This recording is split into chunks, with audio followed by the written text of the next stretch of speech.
Assalamu alaikum wa rahmatullahi wa barakatuh. Que la paz y las bendiciones de Allah sean con todos ustedes. Bienvenidos a uno de nuestros programas Aqida, creencia, teología, donde analizamos en profundidad los textos del Corán y de la Sunna que tienen que ver con este tema tan importante que es el Aqida, la creencia, nuestra teología. Hacemos un análisis de cada uno de los pilares del Islam.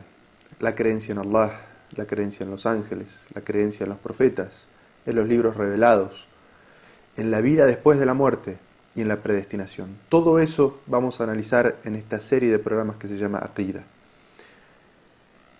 Estoy seguro que ustedes, mientras han leído o estudiado algo sobre la creencia en el Islam, han pasado por una palabra que la han escuchado muchas veces, que se llama shirk, politeísmo, idolatría, asociar algo con Allah. En nuestro programa de hoy vamos a analizar en profundidad esta palabra.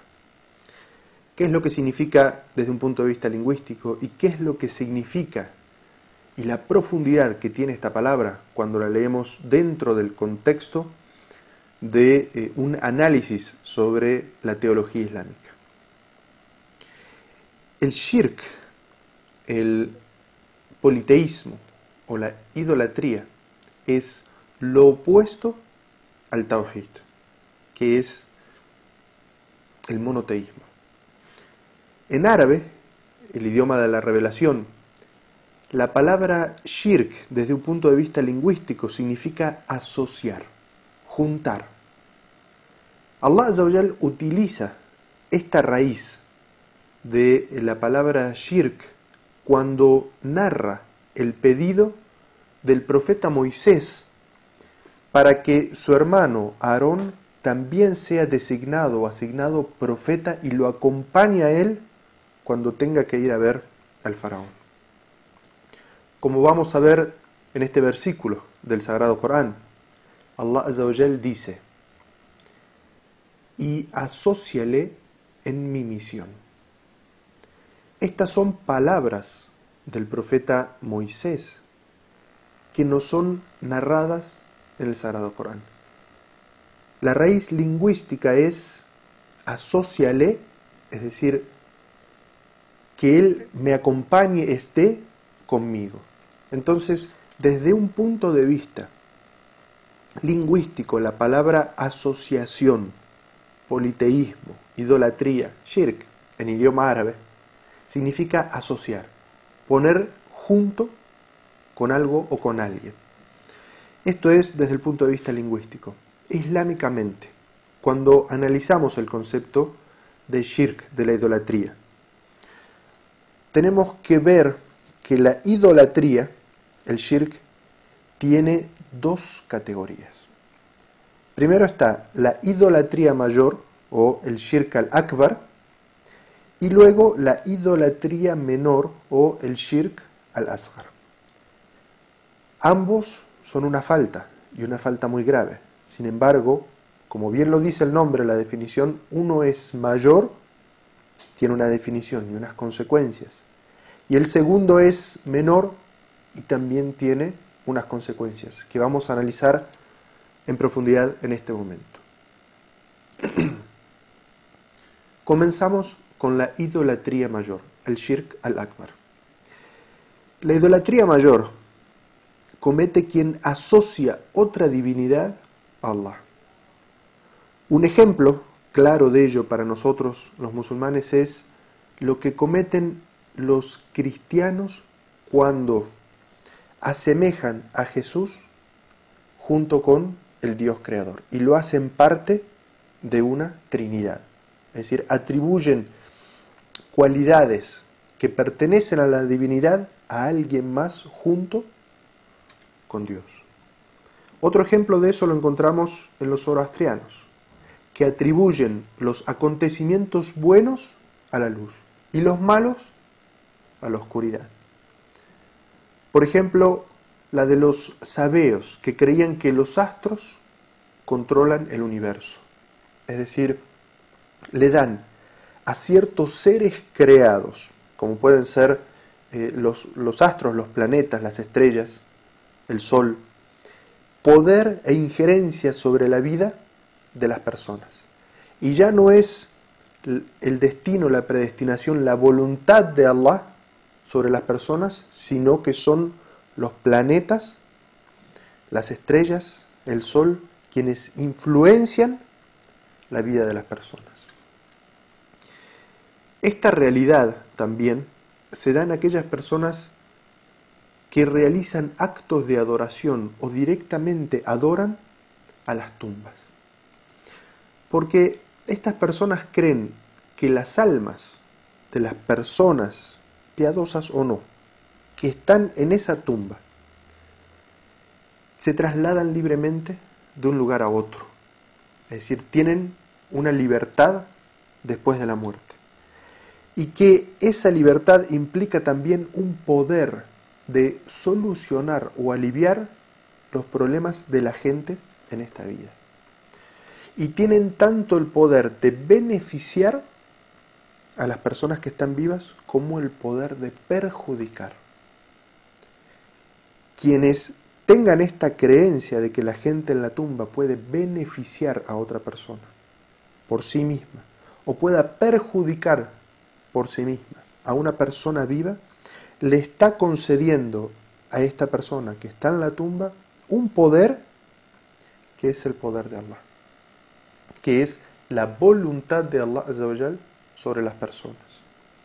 Entonces, quienes tengan esta creencia, es decir, que una persona fallecida en la tumba tenga el poder de beneficiar o de perjudicar, le está concediendo una cualidad, un atributo que solamente Allah Azza wa Jal tiene.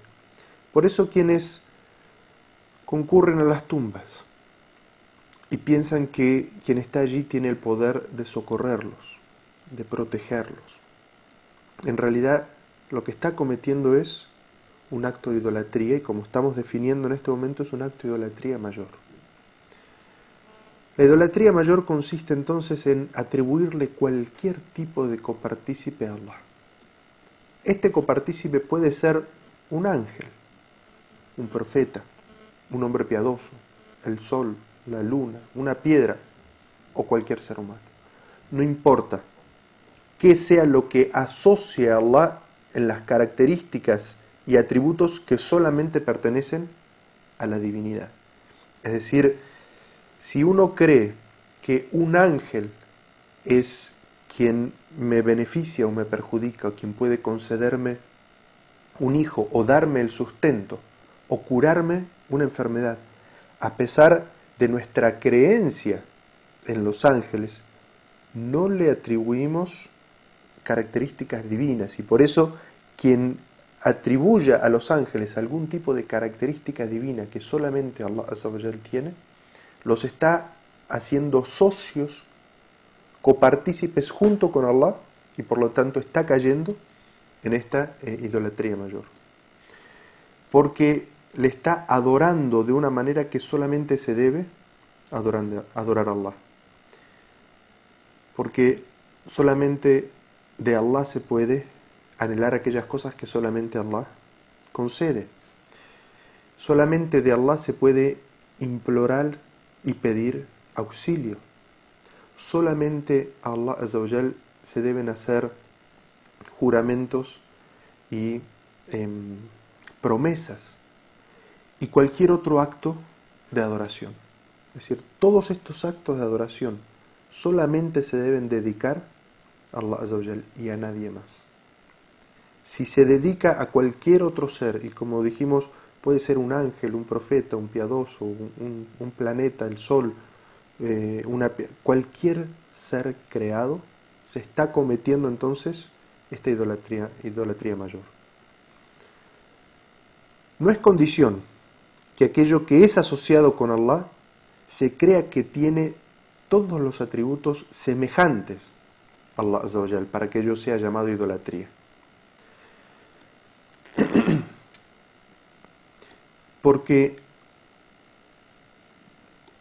la teología islámica considera que cualquier atributo que pertenezca a la divinidad, que le sea concedido a otro ser creado, aunque sea uno solo, es suficiente para ser llamado idolatría mayor. Como por ejemplo, quien piensa que algún ser creado es quien decide sobre el sustento que recibe la gente. El único que decide el momento de la vida, de la muerte, el sustento, cuánto vamos a vivir, es solamente Allah. Cualquiera de estas cosas que una persona pueda creer que es otro ser, para nosotros implica un acto de idolatría mayor. Sobre esto hay un versículo en el Sagrado Corán. Allah Azza wa Jal nos narra una crítica que hace a los idólatras de la Meca en la época del profeta Muhammad sallallahu alaihi wasallam. Vamos a ver este versículo del Sagrado Corán que dice: juramos por Allah que ciertamente estábamos en un evidente error, porque equiparábamos a los ídolos con el Señor del universo y los adorábamos. Este versículo del Sagrado Corán nos narra un momento en el cual, luego de que les llega la muerte, los incrédulos se dan cuenta de que recibieron el mensaje, recibieron al profeta Muhammad sallallahu alaihi wasallam, quien les evidenció lo que era monoteísmo y lo que era idolatría. Y luego de la muerte, los idólatras dicen: juramos por Allah que nos damos cuenta que estábamos en un error evidente, porque equiparaban a sus ídolos con el Señor del universo. Es decir, ellos hacían esta asociación, poner un similar a Allah. Pero si analizamos este versículo, nos vamos a dar cuenta que los idólatras a los que se refiere este versículo no equiparaban a sus ídolos con Allah en todas las descripciones. Ellos equiparaban a sus ídolos con Allah en el amor, en el temor, en la confianza, en la obediencia, en un acto de adoración. Pero esos idólatras no creían que esos ídolos que ellos adoraban tenían la facultad, por ejemplo, de crear. Porque ellos mismos, en el Sagrado Corán, afirman que el único creador de los cielos y de la tierra es Allah. Esos mismos idólatras. Es decir, que lo que nos está evidenciando este versículo del Sagrado Corán es que no hace falta que una persona considere que ese asociado tiene todas y exactamente las mismas características que Allah para llamarlo idólatra. Con que tome una característica que solamente pertenece a Allah y se la atribuya a un ser creado, es suficiente por la explicación del Sagrado Corán de que esa persona está cometiendo un acto de idolatría.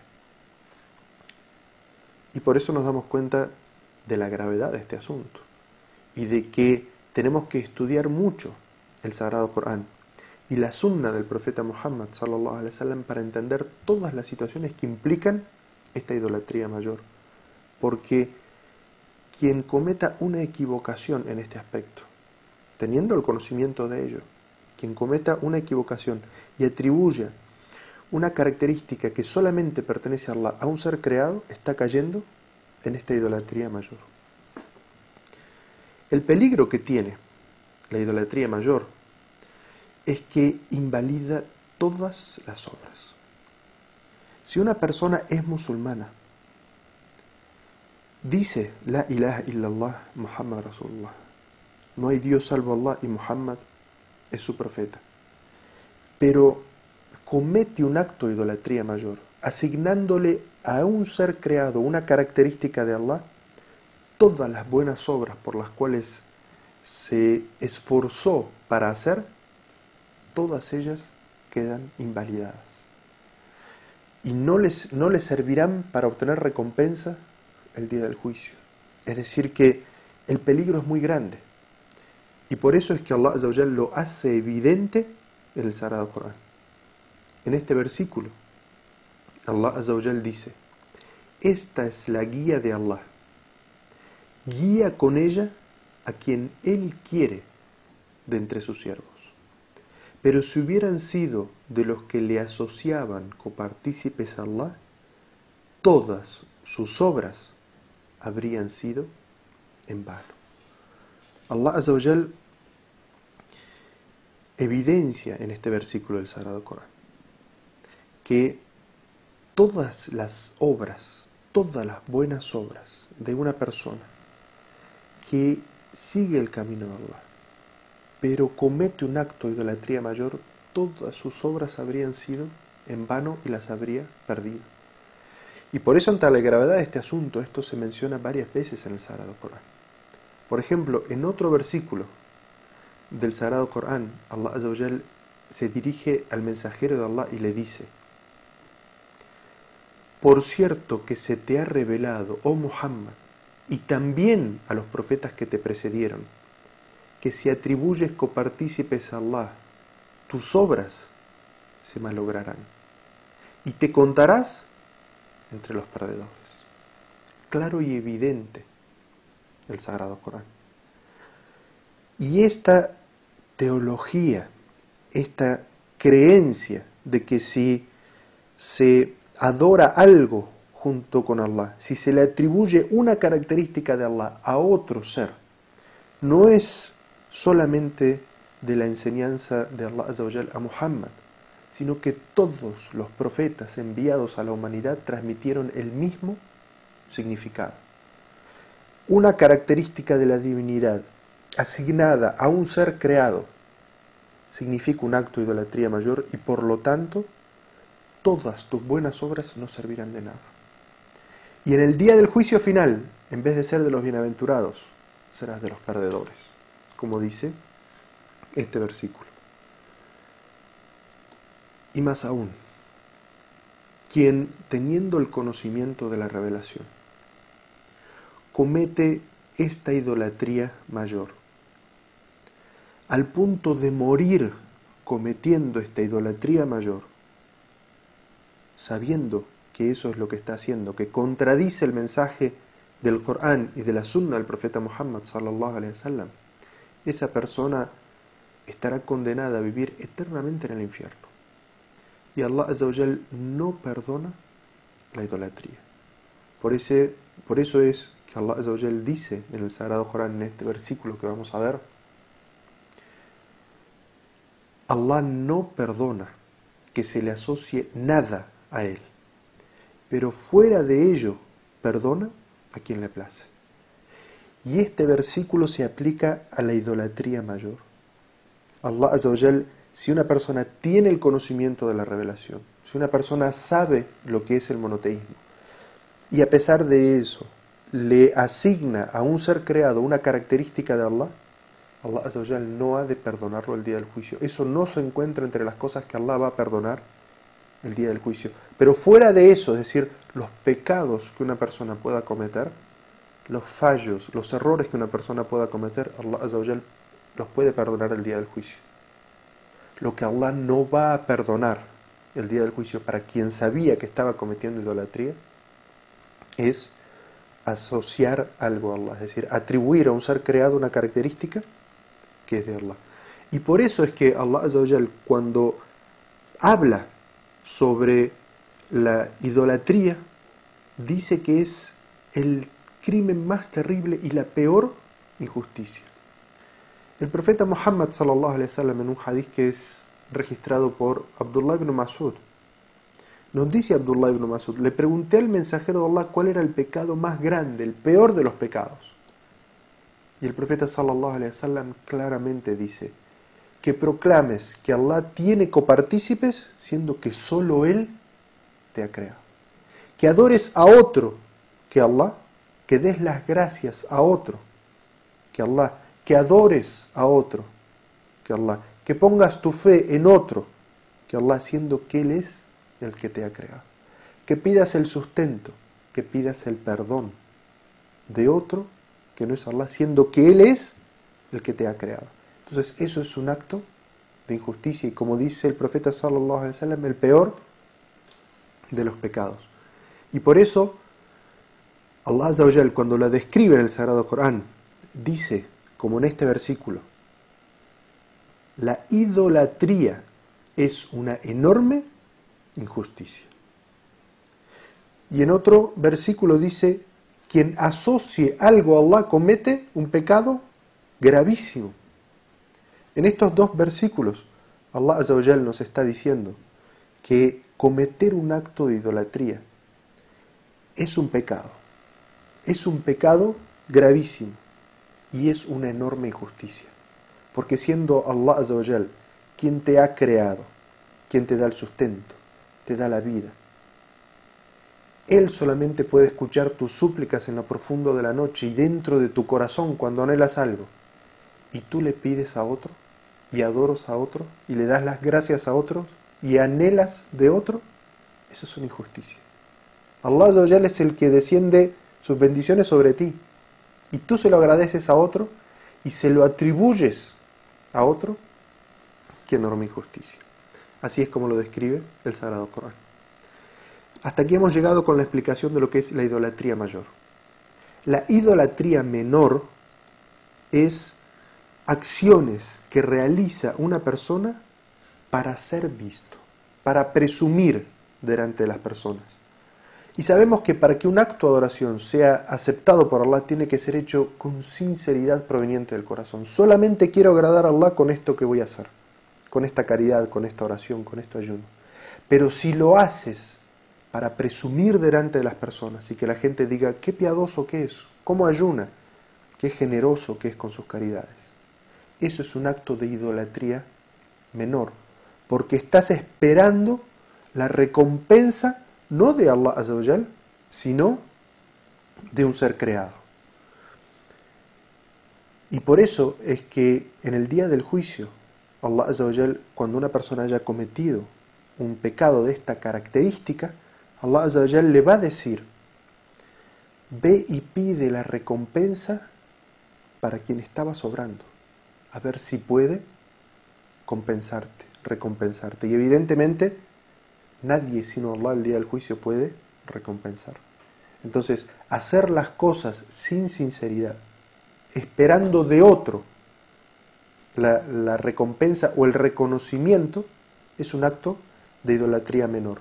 ¿Cuál es el perjuicio que trae un acto de idolatría menor? Es que ese acto en sí mismo es inválido. Allah Azza wa Jal no lo acepta porque no es sinceramente hecho para Él, está hecho para presumir. Y entonces ese acto en sí mismo no sirve. Y por eso la importancia de siempre sincerar la intención cada obra que vamos a realizar. Esto lo hago honestamente, sinceramente para Allah, no para que nadie me vea, y lo hago siguiendo la sunna del profeta Muhammad sallallahu alaihi wasallam.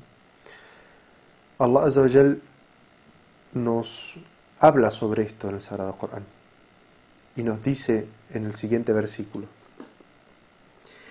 quien anhele la comparecencia ante su Señor, que realice obras piadosas y que no adore a nadie más que a su Señor. Es decir, en este versículo Allah Azza wa Jal nos está diciendo que quien sepa que va a reunirse con su Señor en el más allá, que va a tener que rendir cuenta de sus obras, que adore a Allah haciendo buenas obras, pero que no adore a nadie más, es decir, que no dedique sus buenas obras a nadie más, queriendo ser visto, oído por esas personas, porque le interesa lo que esas personas piensan sobre él. Ahí en ese caso esa acción no está hecha sinceramente para Allah, sino para buscar la complacencia de esas personas. Y como dijimos, la consecuencia de esto es que esa acción Allah Azza wa Jal no la acepta. Entonces, aquí nos damos cuenta del peligro que tiene esta idolatría menor. Hemos analizado entonces el significado lingüístico, el significado teológico, las dos categorías del shirk o idolatría, o asociar algo a Allah, que es la idolatría mayor y la idolatría menor, y dijimos que la idolatría mayor, quien tenga conocimiento del monoteísmo y cae en ella, todas sus buenas obras son en vano, y que aquella persona que cometa un acto de idolatría menor es un pecado gravísimo, y es esa única obra la cual no es aceptada por Allah. Y de esta manera damos fin a este programa en el cual hemos analizado el concepto de shirk, idolatría, politeísmo, asociar algo a Allah. Los invito entonces a que me acompañen próximamente en otro programa de Aqida en el cual analizamos los textos del Corán y de la Sunna sobre nuestra creencia. Wassalamu alaikum wa rahmatullahi wa barakatuh.